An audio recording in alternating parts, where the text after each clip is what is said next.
In Universe 11, Gohan appears to be performing an awakening ritual, similar to the one he underwent several years ago. However, this one seems markedly more introspective and conscientious than the previous one.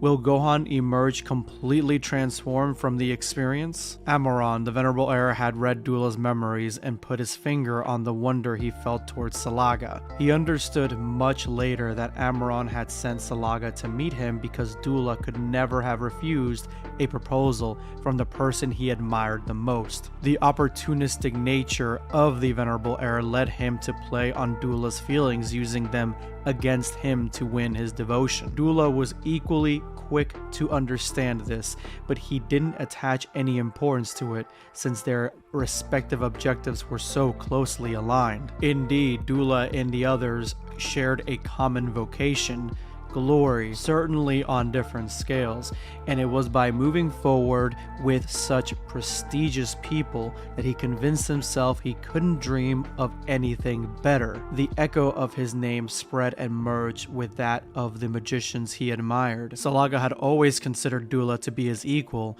so he was learning to do the same and to see him as his most loyal companion. Then the Venerable Heir's efforts bore fruit and brought them closer to the highest authorities in Universe 14, and that, which poor demons could boast that? Have I left my mark on my era as Salaga did many centuries before? Doula wondered, on the threshold of the final death knell of his life. Doula saw himself as a banal entity, moving through the darkness. But paradoxically, his deepest wish was not to end up in oblivion, to be at the center of the cosmos' brightest light. And with that, we not only get more information on the Venerable Heir and his entourage, but we get more information on Doula, who right now is unleashing all his power to face off against a mastered Super Saiyan Broly. He unleashes his secret technique, Pack de la Mort, unleashing his inner power, unleashing an inner demon. But what is going to happen once it is fully loaded and let out? His energy is concentrated in a single point. He's not gonna. Salaga, Venerable Heir, thank you too for making my life so exciting. You really want to end your life? Exactly, Saiyan, and you will come with me. Broly, knowing full well what a self-destruct looks like and what kind of damage it can do, he closes the gap between him and Doula. You put me through paces. I've put all my energy into trying to harm you, but it's no use. You're much too strong. But the Death Pack increases my power tenfold by conferring on me all the powers of predecessor summoners, so I might as well tell you that you have no chance of survival. To die in a firework display visible to an entire planet, that's the bare minimum I deserve. And so this apparent self-destruction seems to be harnessing the power of all the summoner predecessors from the past and focusing them on one focal point. This is going to be something I don't know if Broly can survive. No, it's him. We need to hurry as the Saiyans witness the utter demise, potential demise, of Broly. The Venerable Heir stands before Vegeta. He says, well, you did it after all. What? Broly! If you ask me, your friend had to give up the ghost, that explosion. I'm not sure I could resist it myself. This is coming from the Venerable Heir, the potential god of destruction. Broly, you're mad. And as Broly takes the full impact of a technique that even a god of destruction isn't sure they could survive, he thinks of only one person. Jilai. And in that moment, Broly decides he will take fate into his own hands. Instead of getting utterly obliterated by this attack, he holds it in his bare hands. The explosion seems to stop expanding. That's Saiyan. He's compressing the explosion. What the hell are you doing? I forbid you to. Broly, with his immense strength, is holding together what could be seen as a black hole in his hands, not letting himself be thrown and destroyed by its power. And as you can see here, Broly is at his limit. He is brawling right now, hulking out and trying everything to stop this explosion from consuming and killing him. Shut up. No, it's not true.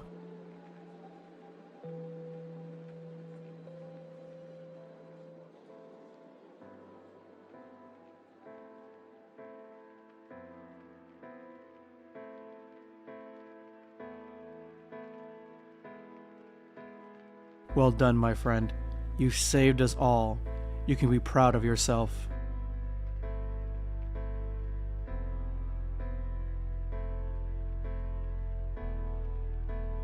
Call a Tuffle doctor now. They need help. Please tell me she's alright. She's not in very good condition, but you can thank her, Broly. It's thanks to her that you were able to regain consciousness. I'm sorry for everything.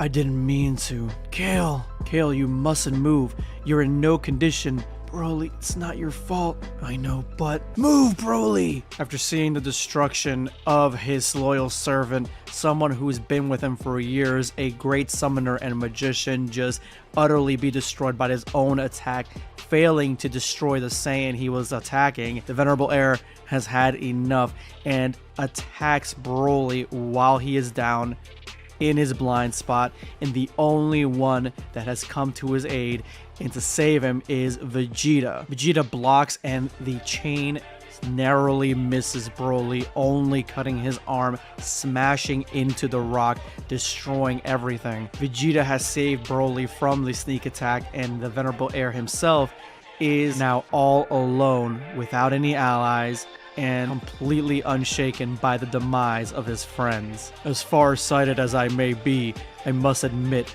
I never thought for a second that my subordinates would die today. And they did, so my sincere congratulations. Spare us your pretty words. Your wife's safe, my dear Vegeta. That's what matters, isn't it? I was so focused on him that I hadn't felt her ki reappear. What a relief. So nothing seems to be going according to plan after all, god of destruction? Please don't think your victory is a foregone conclusion. I won't let you go, Vegeta. I asked you to show me your maximum power, and you didn't obey. Yet I've seen it in your recent memories, that power. But now, I've lost patience. Watch out! Death to all Saiyans. What? No, my comrades.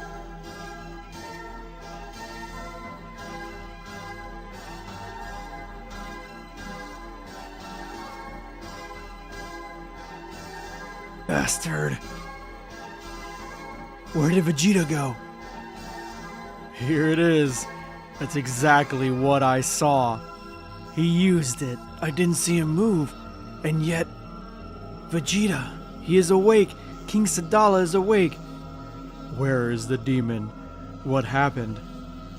Please don't worry, Your Majesty. The demon has been defeated by Broly. What a relief that is. What? Is it really Prince Vegeta? I still have too little control over this power, so I'm not sure it'll be enough against him. But if that bastard thinks he can get away with committing such a massive massacre, he's got another thing coming. That pressure you exude is exactly what I've been noticing. Now, here we are. You've made the effort to go all out, so there's no reason for me to hold back any longer. Just as I thought, that he's been making fun of us from the start. It's the one who shows the greatest foresight who emerges victorious in the end. But as the Heir attacks Vegeta, Vegeta easily maneuvers out of the way, and his movements are guided by this premonition that is maneuvering out of the way from the Heir's blows. This is absolutely Ultra Instinct. His movements, his aura, and that calm. Vegeta strikes. My ki barrier ergomatically absorbs blows, so he won't be getting past my defense today. He's not moving anymore. As Vegeta pauses for a second, and he is seeking every single possibility to get past this shield, and he found a flaw. Vegeta strikes the air as a black mass emerges behind, reaching for Vegeta, yelling destruction.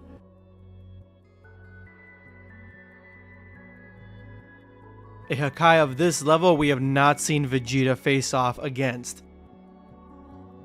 But what's the point of this power? It's incomprehensible. But Vegeta narrowly misses the Hakai with the power of Ultra Instinct. He's able to maneuver out of the way, and it looks like this type of Ultra Instinct is actually just calculating all the odds of certain decisions and giving Vegeta the best shot at avoiding the worst ones. He seems to be able to move this destructive technique in the same way as Lord Beerus, or the guy from the Tournament of Power. Haha, you've already faced this kind of attack.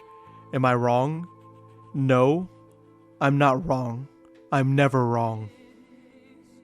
Vegeta attacks him again, and this time it is plain to see the maneuverability of Ultra Instinct, trying to figure out the best course of action to face off against another Hakai level attack. He'd be able to envision the trajectories of all my attacks, all the possible scenarios, and find the one that favored him. However, even when scanning him, he doesn't really seem to know himself what he's doing. He hasn't mastered anything at all, and is forced to pause to think of all the possible courses of action. That's the flaw. I have to multiply the possible options so that it doesn't take him too long to spot my flaw. During this time when he's vulnerable and searching, I can hit him with my blows. It's like playing a real poker game, and so now is the perfect time. And with the Heir's calculations, he's able to strike Vegeta through the power of Ultra Instinct, dead in the chest. This power, when not mastered, is full of flaws, but you're still far too dangerous. It's not this simple sequence that should take you down. So go ahead, attack me. Too slow, come on Vegeta, give it your all, it's the fight of your life as he destroys more and more Saiyans. This demon is slaughtering our people before our very eyes, and we're here, powerless, miserable. I am miserable. I can only count on you, Vegeta. The emptiness and the pain inside me are indescribable. Son of a... Yes, voila. Do you see what you're forcing me to do to make you obey me? And as Vegeta comes in with a kick, he quickly maneuvers to a top-down kick. Crap. Well played. Cash it in, asshole. And as Vegeta narrowly misses a blast directly to his face, each of your strokes is so precise, so impactful. You've made me lose a lot of strength. It's true, but I'm not going to complain. On the other hand, the time you take to concentrate on your technique before each of your rushes towards me is so important that you can't necessarily take the risk every time, given what I've just done. Let's get down to the facts. And yet with this power, you ventured onto the territory of the gods, and you're going to die by my hand. The irony has come full circle. Your body's screaming at you to stop. Blood's coming out of every direction, and you're the one in a weak position, god of destruction. Do you think so? And from what I can only describe a scene from the worst horror anime you've ever seen, the venerable Heir uses his technique and magnetically withdraws every single Saiyan into one giant ball. And Vegeta, just like all of us, are truly shocked in horror. What the hell? Stop! Leaving himself open, Vegeta gets hit with the venerable Heir's weapon. Come over here. No, you're my prey. Vegeta pulling in the air straight to him to lash out with the exact same attack that the Heir tried to catch him with seconds earlier. It seems to me that the power of this Kiko was not up to the level of the last 10 minutes. You can't take it anymore. And Vegeta has relinquished Ultra Instinct. With a mortal wound to his arm, he looks like he's out of commission. You're all safe and sound. I can't move. My body's so heavy. Kale's still lying unconscious. Vegeta used a mysterious power, but he hadn't yet mastered it 100%.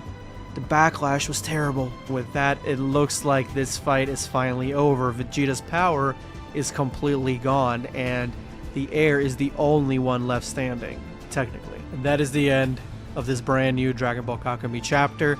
To me, this whole chapter was great. It had a lot of action, a lot of surprises, and the fact that we finally get to see Vegeta in Ultra Instinct and that they decided to go this route instead of giving him Ultra Ego is very unique and kind of gives us a progression from Dragon Ball Super anime that we would never have gotten, because the Dragon Ball Super manga has given Vegeta a transformation that is Ultra Ego.